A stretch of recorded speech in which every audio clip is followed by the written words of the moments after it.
আপনার জানা আছে পৃথিবীতে 48টা মুসলিম রাষ্ট্র, তার মধ্যে 10টা এমন রাষ্ট্র আছে যারা সরাসরি তাদের এতটাই সামরিক ক্ষমতা আছে আমেরিকার সঙ্গে যুদ্ধ করার ক্ষমতা রাখে। তার মধ্যে 1 নম্বর মালয়েশিয়া, 2 নম্বর ইন্দোনেশিয়া, 3 নম্বর ইরান, 4 নম্বর আপনার লেবানন, 5 নম্বর সৌদি আরব, 6 নম্বর তুরস্ক।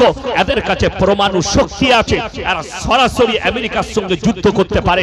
এদের কাছে হাতের ধুলোর মতো উড়ে যাবে ইসরায়েল। মাত্র 60 লাখ ইহুদি আছে আর পৃথিবীতে 250 কোটি মুসলমান। পিঁপড়ের মতো মারা হবে। খালি তারা নিজেদের মালের তারা, ব্রেনের তারা, বুদ্ধির তারা, বিবেকের তারা মুসলমানকে পদস্থ করে তাদের মাথার উপরে চেপে বসে গেছে।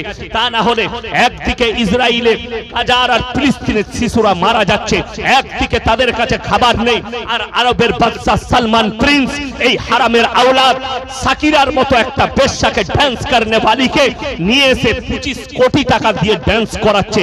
আর এইদিকে গাজা ফিলিস্তিনের শিশুদের কাছে খাবার নেই।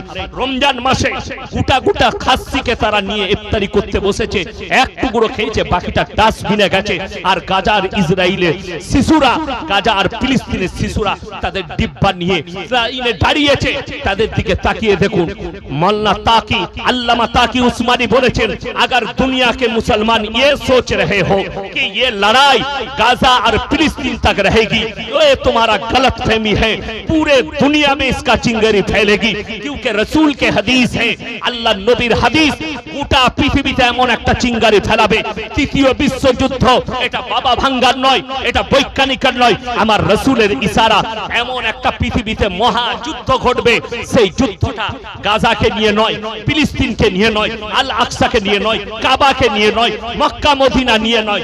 যুদ্ধটা শুরু হবে, রাসূলের হাদিসে আছে, ফোরাত নদী শুকিয়ে গিয়ে একটা সোনার পাহাড় বের হবে, গোটা পৃথিবী যুদ্ধে লেপ্টে যাবে।